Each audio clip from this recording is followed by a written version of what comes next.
Good morning, everybody. Welcome to Rhyme of the Times for the weekend in the 8th of February 2025. Trump starts his tariff wars, but then, with Canada and Mexico, withdraws.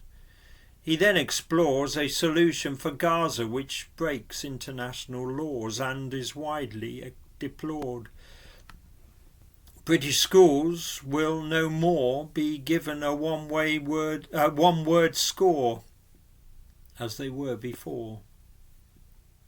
The state of 3 Israeli hostages is poor as the whole world saw and cannot ignore.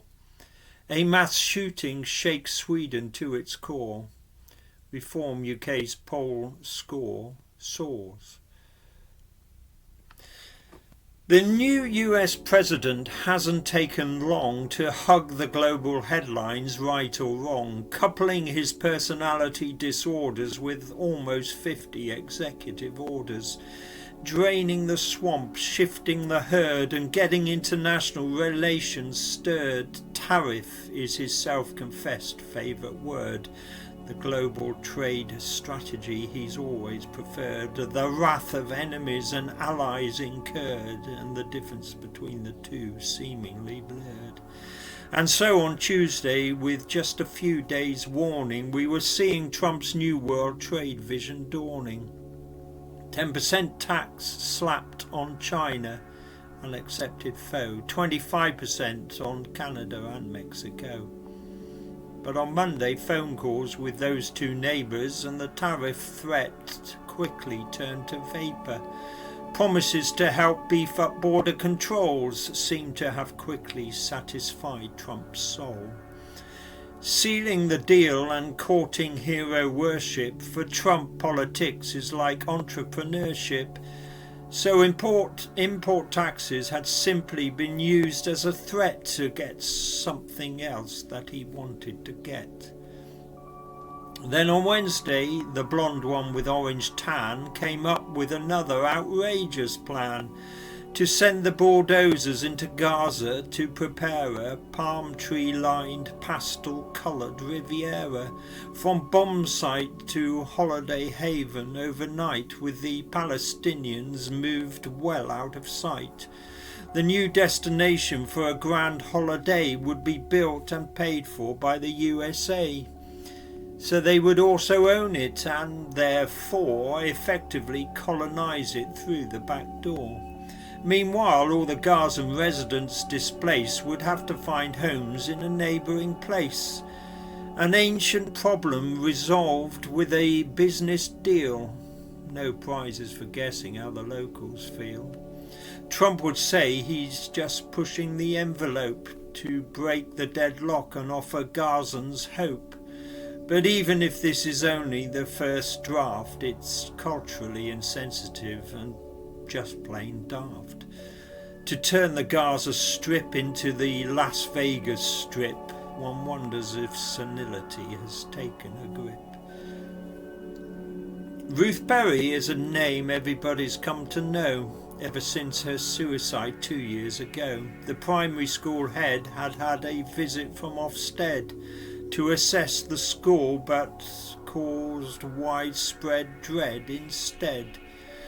The school was good, the inspector's report said, except in how it was being managed and led. Safeguarding's so crucial, one overlooked detail can cause a school's whole inspection to fail. So all the good work with a single word is shattered. 13 years as the head, but Ruth's life was in tatters. In summary, the school got an inadequate rating and the final verdict was excoriating. In the coroner's words, rude and intimidating. For Ruth, it turned out to be just too devastating.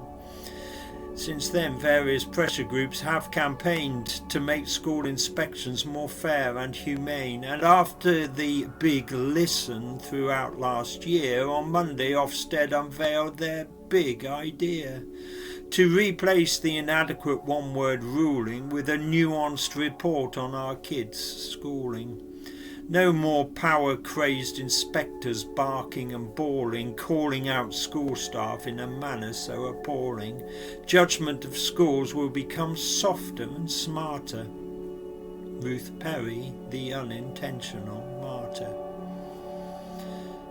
The political tectonic plates are shifting as tolerance for the status quo is drifting. It feels that every day history is being written, and no more so than right here in Britain.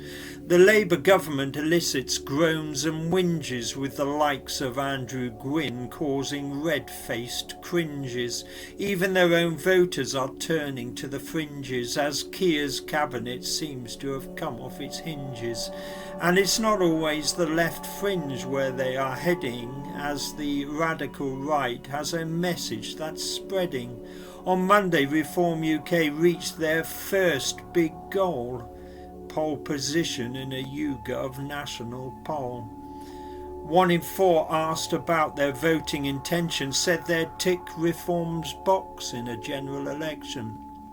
Labour are 1 point behind, Conservatives are 4.